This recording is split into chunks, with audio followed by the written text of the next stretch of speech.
वो हेल में पहुंच गया था। वहाँ डीमंस जॉन के पीछे पड़ जाते हैं।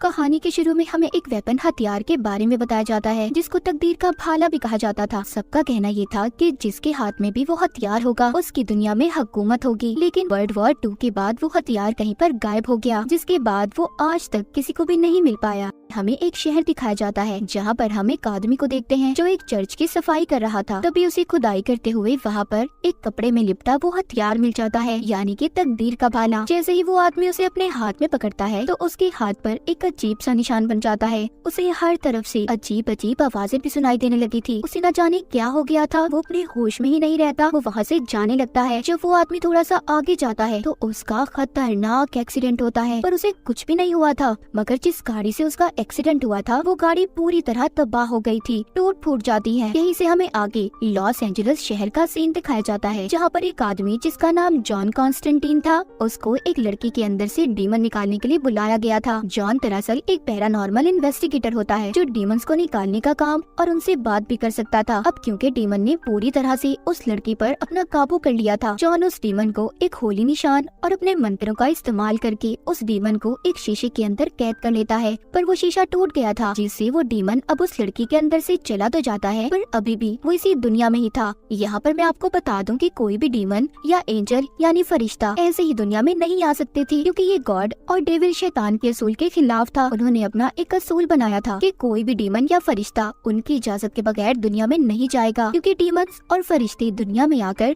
लोगों को अच्छे या बुरे काम करने की तरफ ले जाते थे। तो इसीलिए गॉड और शैतान ने ये असूल बनाया। वो चाहते थे कि इंसान अपनी मर्जी से दुनिया में रहकर अच्छे या बुरे काम करे, ताकि इंसान अपने अच्छे या बुरे काम का खुद जिम्मेदार हो। तो जॉन अब इस बात को सोचने लगता है कि गॉड और शैतान के बनाए गए असूल के खिलाफ ये डीमन दुनिया में कैसे आ सकता है। तो इसीलिए जॉन अपने एक पुराने दोस्त के पास जाता है जो चर्च के फादर थे। उनके पास चीजों को हाथ लगाकर यानी उन्हें छूकर चीजों के बारे में पता करने की ताकत थी। इसीलिए वो अपने दोस्त फादर को उस डीमन पर नजर रखने का और साथ ही ये भी कहता है कि अगर कुछ भी कहीं पर बुरा हो तो मुझे फौरन बताएं। इसके बाद जॉन अपने असिस्टेंट के साथ डॉक्टर के पास जाता है, जहाँ पर डॉक्टर उसको बताती है कि बहुत ज्यादा सिगरेट पीने की वजह से तुम्हें लंग्स फेफड़ों का कैंसर हो गया है और वो अपनी तीसरी स्टेज पर है। तो जॉन तुम्हें अपना बहुत सारा ख्याल रखना होगा, वरना तुम्हारी मौत भी हो सकती है। पर सब सुनने के बाद जॉन कहता है मुझे कोई भी बीमारी हो, मैं किसी भी वजह से मरूं, जाना तो मुझे हेल जहन्नुम में ही है। जॉन ऐसा सब क्यों कह रहा था, यहाँ पर हमें पता चलता है कि जॉन बचपन ही से डीमंस को देखने की शक्ति ताकत रखता था और इसी वजह से वो अपने बचपन में बहुत ज्यादा डर भी जाया करता था। मगर इस बात पर उसके माँ बाप ने कभी यकीन नहीं किया। वो समझते थे कि जॉन पागल हो गया है, इसीलिए उन्होंने इसका इलाज करवाना शुरू कर दिया। लेकिन इन सब चीजों से जॉन बहुत जल्दी तंग आ गया था। उसने एक दिन खुद को मारने का फैसला किया, जो चर्च के असूल के मुताबिक बहुत बड़ा गुनाह होता है, यानी कि इंसान अपनी जान खुद नहीं ले सकता था, सिर्फ गॉड के पास ही ये हक है। और ऐसा करने वाला इंसान सीधा नर्क यानी जहन्नुम में ही जाएगा। और जॉन की आत्मा भी नर्क में गई थी, पर तभी डॉक्टर्स ने उसे बिजली के झटके दिए और किसी तरह से उसकी जान को बचा लिया।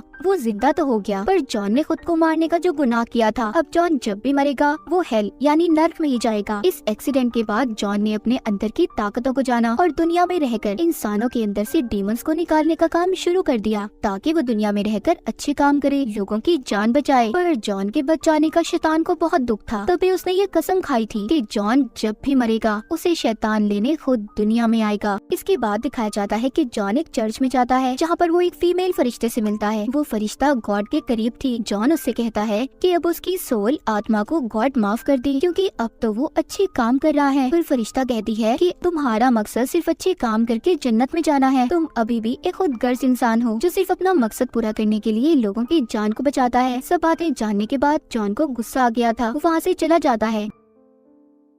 जब वो अपने घर जा रहा था तो वहाँ पर रास्ते में बहुत से खतरनाक डीमंस उस पर हमला कर देते हैं, मगर जॉन उनका मुकाबला करता है और उन्हें मार देता है। जिसके बाद वो मिडनाइट नाम के एक आदमी के पास जाता है। मिडनाइट दरअसल एक गार्ड था जो दोनों दुनिया यानी कि जमीन और आसमान के बैलेंस को ठीक रखता था, यानी कि वो किसी भी डीमन को दुनिया में नहीं आने देता था। मिडनाइट रहता जमीन पर ही था। जॉन मिडनाइट को सारी बात बताता है, पर वो उसकी बात पर यकीन नहीं करता, क्योंकि उसका भी यही मानना था कि डीमन या फरिश्ते गॉड या शैतान के हुक्म के बगैर दुनिया में नहीं आ सकते। तभी वहाँ पर एक डीमन आ जाता है जो इंसानी रूप में था, मगर जॉन उसको नहीं पहचानता। वो उससे थोड़ी सी बहस करने के बाद वहाँ से चला जाता है, जिसके बाद जॉन अपने एक दोस्त के पास जाता है जिसके पास कुछ ऐसी हथियार थी जिनसे डीमंस को मारा जा सकता था। वो उससे डीमंस को मारने के लिए कुछ हथियार लेता है और चला जाता है। उधर वो आदमी जिसको हमने कहानी के शुरू में देखा था, जिसके पास तकदीर का भाला था, वो भी आहिस्ता आहिस्ता लॉस एंजलिस शहर की तरफ बढ़ता जा रहा था। अजीब बात ये थी, वो जहाँ जहाँ से गुजरता था वहाँ से जानवर मरते जा रहे थे। इसके बाद हम एक लड़की को देखते हैं जो हॉस्पिटल में दाखिल थी। वो अचानक से छत से कूदकर पूल में गिरकर अपनी जान दे देती है, जिसके बाद उस लड़की की जुड़वा बहन वहाँ पर आती है जिसका नाम एंजेला था। वो अपनी बहन की ऐसी मौत से बहुत ज्यादा दुखी थी। वो सोचती है कि उसकी बहन ऐसा कैसे कर सकती है, वो तो चर्च के असूलों को बहुत मानती थी, तो उसने अपने साथ इतना बड़ा गुनाह कैसे कर लिया,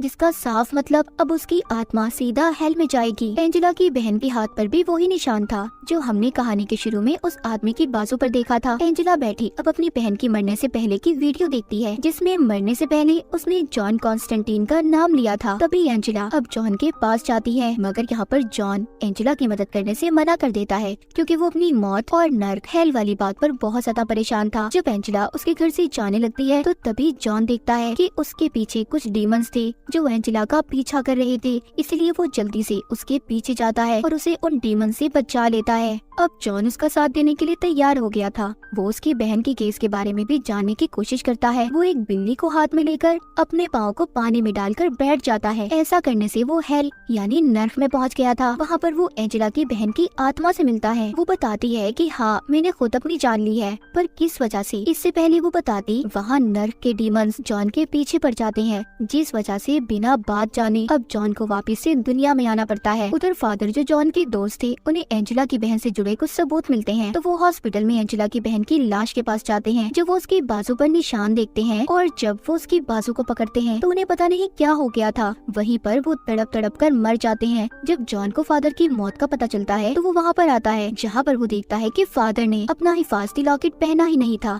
जिस वजह से उनकी बुरी ताकतों की वजह से मौत हो गई। तभी वो उनके हाथ की तरफ देखता है जिससे खून आ रहा था। गौर करने पर उसे पता चलता है कि वो कोई निशान बना हुआ है जिसको फादर ने ही मरने से पहले अपने हाथ पर बनाया था, वही निशान जो एंजेला की बहन की बाजू पर था। अब इसी निशान के बारे में जानने के लिए जॉन अपने उसी दोस्त को फोन करता है जिससे वो डीमंस को मारने के लिए हथियार लाया था। जॉन का दोस्त उस निशान के बारे में जानने के बाद ये बताता है कि ये निशान शैतान के बेटे का है, जो खाली नर्क में नहीं बल्कि पूरी दुनिया पर कब्जा करना चाहता है, जिसके लिए उसे दो काम करने होंगे। एक तो ऐसे इंसान की जान लेना जिसके पास दिमाग की ताकतें हों, वो अपनी ऐसी ताकतों का इस्तेमाल करके कुछ भी पता कर ले, और दूसरा तकदीर का भाला। ये सब बताकर जैसे ही जॉन का दोस्त फोन रखता है उस पर मक्खियों का हमला हो जाता है, उसकी भी मौत हो गई थी। इसका मतलब ये सब अभी तक शैतान का बेटा कर रहा था। सब जानने के बाद जॉन एंजेला के पास जाकर उसे सब बताता है। वो दोनों समझ गई कि एंजेला की बहन इस बात को जानती थी कि शैतान का बेटा उसकी ताकतों का इस्तेमाल करके दुनिया में आना चाहता है, क्योंकि उसके पास दिमागी शक्तियाँ थी जो किसी भी चीज के बारे में पता कर सकती थी। इसलिए उसने जानबूझकर अपनी जान दे दी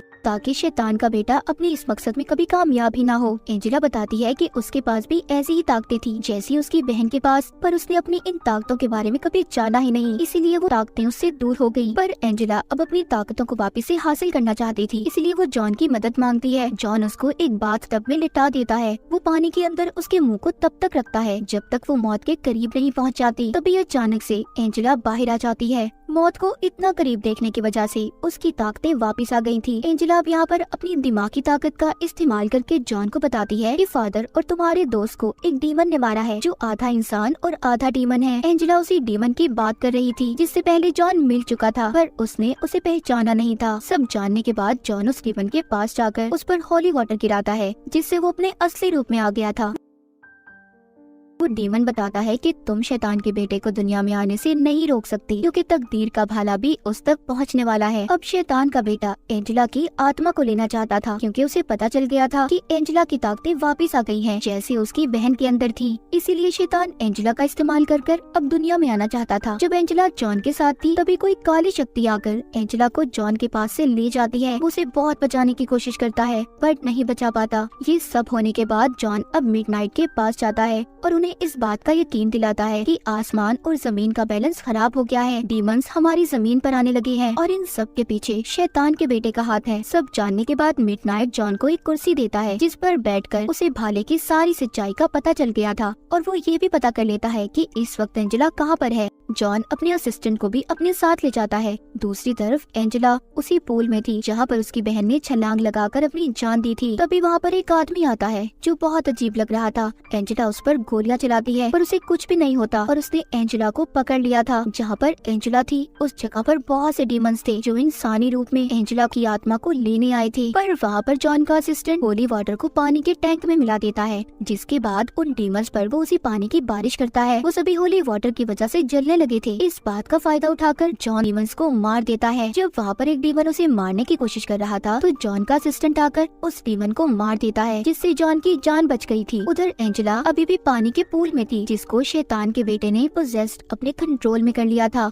और साथ ही नर्क में भी खींच लेता है। वो एंजेला के जिस्म में आकर दुनिया में आना चाहता था। शैतान के बेटे का प्लान कामयाब हो गया था। जब जॉन पूल के पास आता है तो एंजेला अब पोजेस्ड हो चुकी थी, जो जॉन को देखते ही उस पर हमला कर देती है। पर वहाँ पर जॉन और उसका असिस्टेंट उसे काबू में करने की कोशिश करते हैं। जॉन बहुत जोर जोर से मंत्र पढ़ रहा था, तभी उसे ऐसा करते कैंसर की वजह से बहुत ज्यादा तकलीफ हो रही थी, मगर उसका ये काम अब उसका असिस्टेंट जारी रखता है। उन दोनों ने एंजेला को ठीक कर दिया था। तभी दोबारा से कोई काली शक्ति आकर जॉन के असिस्टेंट को भी मार देती है। इस बात पर जॉन अब गुस्से में आ गया था। वो जोर जोर से मंत्र पढ़ने लगता है। तभी उधर फीमेल एंजल फरिश्ता आ जाती है, क्योंकि उस फीमेल एंजल को ये लगता था कि इंसान हर बार गलती करता है और गॉड से माफी मांगता है, जिस पर गॉड उन्हें माफ भी कर देते हैं। पर इंसान को ऐसा करने की सजा मिलनी चाहिए, इसलिए वो एंजल शैतान के बेटे का साथ दे रही थी। वो दुनिया में ही इंसान को सजा दिलवाना चाहती थी। जिसके बाद वो जॉन को एक कमरे में बंद कर देती है और उसी भाले को लेकर शैतान के बेटे को एंजेला के पेट से बाहर निकालने लगती है। जॉन को कुछ समझ नहीं आ रहा था कि वो क्या करे। तभी वो अपने हाथों की दोनों नसों को काट देता है, जिससे वो ये बात जानता था कि उसने अगर खुद को मारने की कोशिश की तो शैतान खुद उसे दुनिया में लेने आएगा। और होता भी ऐसा ही है। जब शैतान जॉन के पास आता है तो जॉन उसके बेटे और फरिश्ते की साजिश के बारे में बताता है। वो कहता है तुम्हारा बेटा दुनिया में आकर हर जगह पर अपनी हुकूमत चाहता है, उसका साथ गॉड का फरिश्ता दे रही है। सब जानने के बाद शैतान को गुस्सा आ गया था। वो अपने बेटे को एंजेला के अंदर से वापस